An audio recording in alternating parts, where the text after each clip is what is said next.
আমার গলা যাদের কান অব্দি যাচ্ছে প্রত্যেককে নমস্কার জানিয়ে কয়েকটা কথা বলছি। এই রাজ্যে কিরকম চূড়ান্ত অরাজকতার প্রশাসন চলছে এবং নির্বাচন কমিশনকে টুপি পরিয়ে কি জিনিসটা চলছে সেটা বামুনপাড়া মোড়ে এসে খুব ভালো করে বোঝা যায়।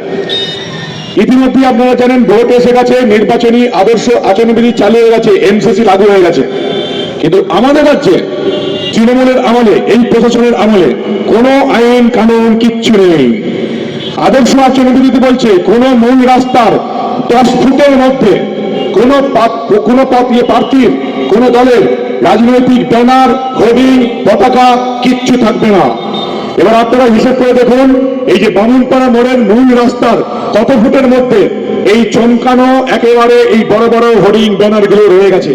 এটা যদি 10 ফুটের মধ্যে না হয়, নির্বাচন কমিশন যদি দেখতে না পায়, তাহলে আপনারা বুঝতেই পারছেন তৃণমূলের প্রশাসনটা কিভাবে চলছে। তবে এই কোটি কোটি টাকা ছড়িয়েও এবার তৃণমূল কংগ্রেস মেমারিতে জিততে পারবে না। মেমারিতে যে বিশ্বজিৎ ঘোষ বলল, মেমারিতে দেওয়াল লিখন হয়ে গেছে, মেমারিতে পদ্ম ফুটছে। মেমারির মানুষ শিক্ষিত মানুষ। এই শিক্ষিত মানুষ কোনোদিন বর্ধমান থেকে আসা কোনো বহিরাগত বালির ব্যবসায়ী, মদের ব্যবসায়ীকে নিজেদের বিধায়ক করবে না, করতে পারে না। মেমারির মানুষ শিক্ষিত মানুষ। বামুনপাড়ার যারা এখন আমার কথা শুনছেন, দোকানে আছেন, তারা প্রত্যেকে জানেন যে কোনো বর্ধমান থেকে আসা বহিরাগত বালির ব্যবসায়ী, মদের ব্যবসায়ী, 5 তলা বার চালানো কাউকে মেমারি বিধায়ক করবে না। মেমারির মানুষ শিক্ষিত মানুষ, তারা জানে যে তাদের বিধায়ক কাকে করা উচিত। কোন বালির ব্যবসায়ী, মদের ব্যবসায়ী, বার চালানো মানুষকে মেমারিবাসী এই মেমারির বিধায়ক করবে না, একেবারে পরিষ্কার। তৃণমূল এই মেমারিতে একটাও বিধায়ক করার মতন প্রার্থী পায়নি। তৃণমূলের পক্ষে অত্যন্ত লজ্জার। যে সমস্ত তৃণমূলের কর্মী সমর্থক এখনো আমার কথা শুনছেন, তাদেরকে বলি অত্যন্ত লজ্জার কথা, এই মেমারিতে তৃণমূল একজনও প্রার্থী পায়নি, বর্ধমান থেকে ধার করে আনতে হয়েছে।